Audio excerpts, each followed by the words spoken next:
La nuit tombe sur le sud d'Israël. Le ciel est calme.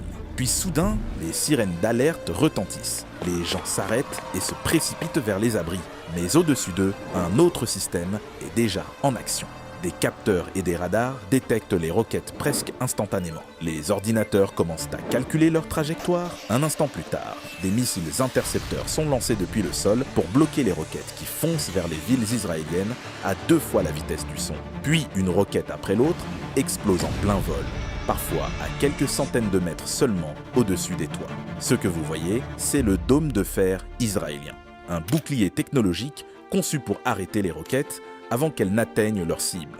Le système a été mis en service en 2011 et est rapidement devenu l'un des éléments les plus commentés de l'armée israélienne.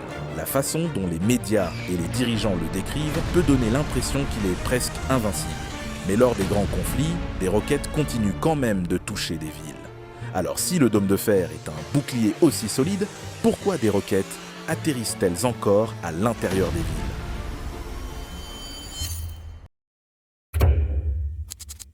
Pour comprendre l'efficacité réelle du dôme de fer, il faut d'abord comprendre comment il fonctionne concrètement. De l'extérieur, le système peut sembler simple. Des roquettes apparaissent dans le ciel et quelques instants plus tard, elles explosent avant d'atteindre le sol. En réalité, le système fonctionne en résolvant un problème mathématique très rapide pendant que les roquettes sont déjà en l'air. D'abord, il détecte la roquette, ensuite, il calcule l'endroit où elle va probablement atterrir.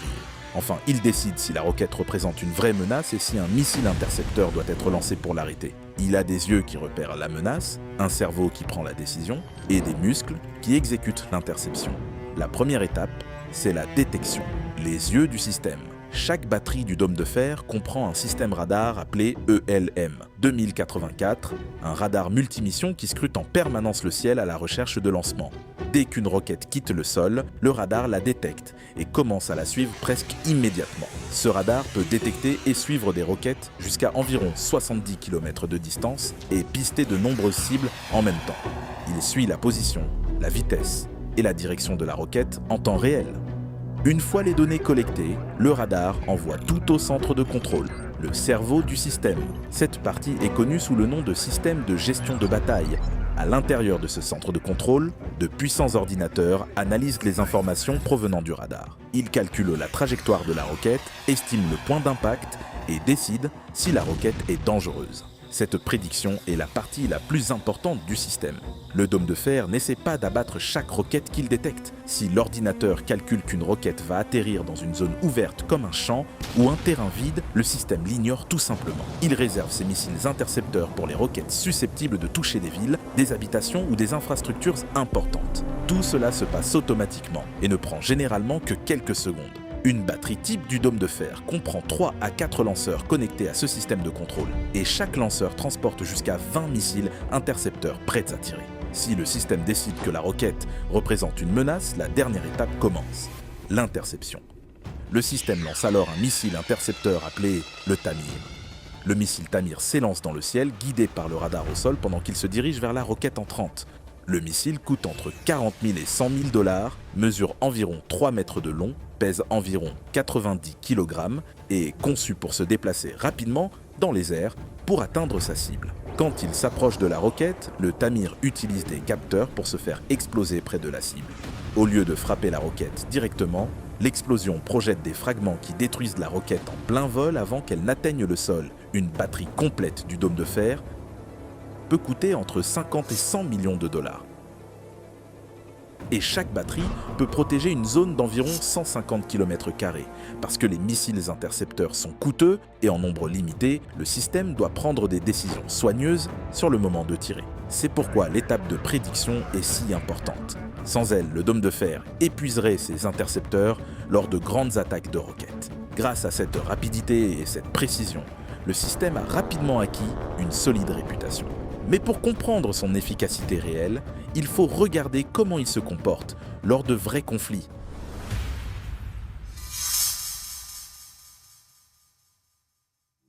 Maintenant qu'on comprend comment fonctionne le dôme de fer, il faut savoir pourquoi il a été construit et comment son rôle a évolué. Le système a été développé principalement pour arrêter les roquettes tirées depuis la bande de Gaza vers Israël. Au début des années 2000, Des groupes armés dans la bande de Gaza, notamment le Hamas, lançaient des milliers de roquettes à courte portée vers les villes du sud d'Israël, connues sous le nom de roquettes Qassam, des tubes métalliques remplis de carburant et d'explosifs. Elles n'avaient aucun système de guidage et étaient très imprécises, mais tirées en grand nombre, elles pouvaient quand même causer des dégâts. Au début des années 2000, et surtout après le retrait israélien de Gaza en 2005, les attaques à la roquette se sont intensifiées. En 2007, Israël approuve donc le développement d'un nouveau système capable d'intercepter des roquettes à courte portée. Rafael Advanced Defense Systems dirige le projet en utilisant la technologie radar d'Israel Aerospace Industries et des logiciels développés par la société israélienne Emprest. Le système est développé rapidement et devient opérationnel en 2011, seulement 4 ans après le début du projet. Israël l'a conçu et financé conjointement avec les États-Unis. Le coût initial du développement du programme Dôme de Fer est estimé à environ 1 milliard de dollars entre 2011 et 2021. Les États-Unis ont fourni plus de 1,6 milliard de dollars avec des financements supplémentaires pour les intercepteurs et les nouvelles batteries. Le système était conçu pour intercepter des roquettes à courte portée tirées depuis des distances d'environ 4 à 70 km. Mais le champ de bataille n'est pas resté le même. Avec le temps, les menaces ont évolué et le système aussi. Le Hamas a commencé à utiliser des roquettes à plus longue portée, capables d'atteindre des grandes villes comme Tel Aviv et Jérusalem, ainsi que de nouveaux types d'armes comme des drones et des missiles de croisière à basse altitude, plus difficiles à détecter par radar. Les attaques sont aussi devenues plus massives. Les ingénieurs ont répondu en améliorant constamment le dôme de fer.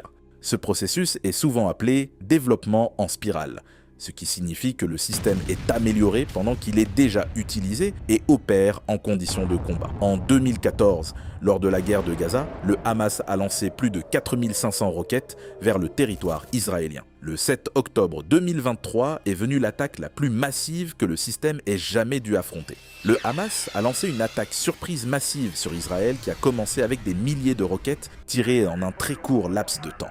Le nombre de roquettes a submergé de nombreuses défenses dans les premières heures et a réussi à toucher plusieurs cibles. La pression sur les défenses aériennes israéliennes ne s'est pas arrêtée là.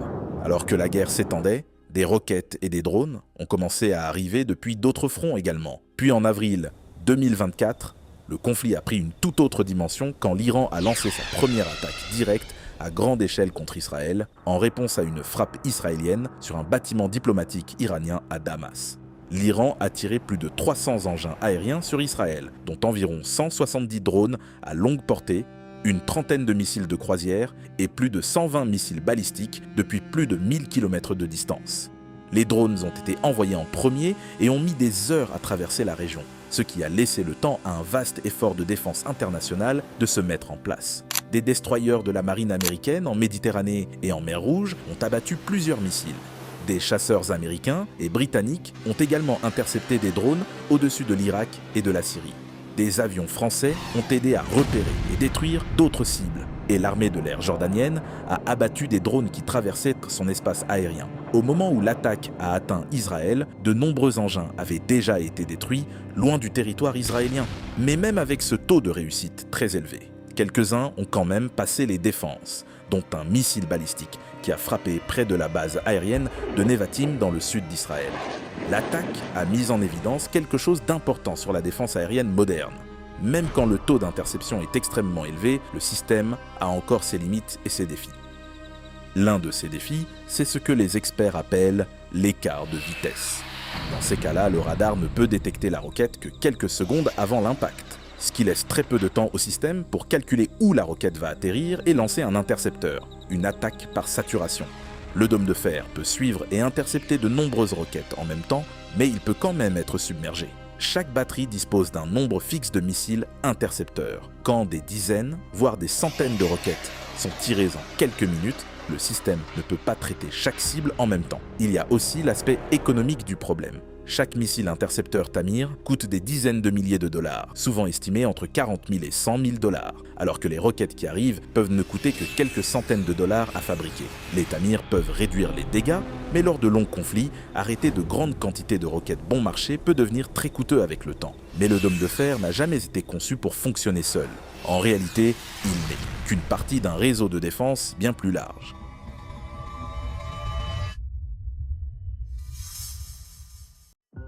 Si vous n'entendez parler que du dôme de fer, il est facile de croire que la défense aérienne d'Israël se résume à ce seul système. En réalité, le dôme de fer n'est qu'une couche dans un réseau bien plus large que les experts décrivent parfois comme un oignon de défense aérienne.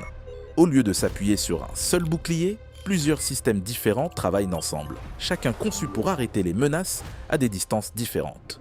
La première couche se situe à des centaines, voire des milliers de kilomètres de distance. Elle est conçue pour arrêter les missiles balistiques à longue portée lancés depuis des pays éloignés comme l'Iran, qui disposent de missiles capables de parcourir plus de 1000 km. Pour contrer ces menaces, Israël s'appuie sur le système de défense antimissile Arrow.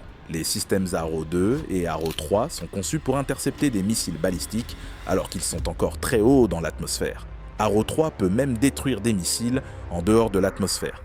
Ces systèmes sont opérés par l'armée de l'air israélienne et ont été développés conjointement par Israel Aerospace Industries et l'agence américaine de défense antimissiles.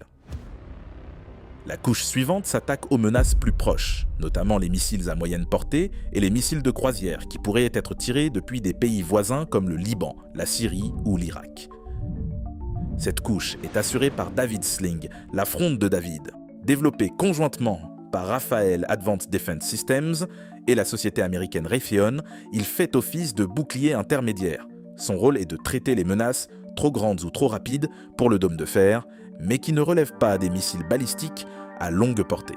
La fronde de David utilise un intercepteur appelé le missile Stunner, et il comble le vide entre les systèmes Arrow à très haute altitude et les défenses à plus courte portée, plus proches du sol. Enfin, la couche la plus proche est le dôme de fer.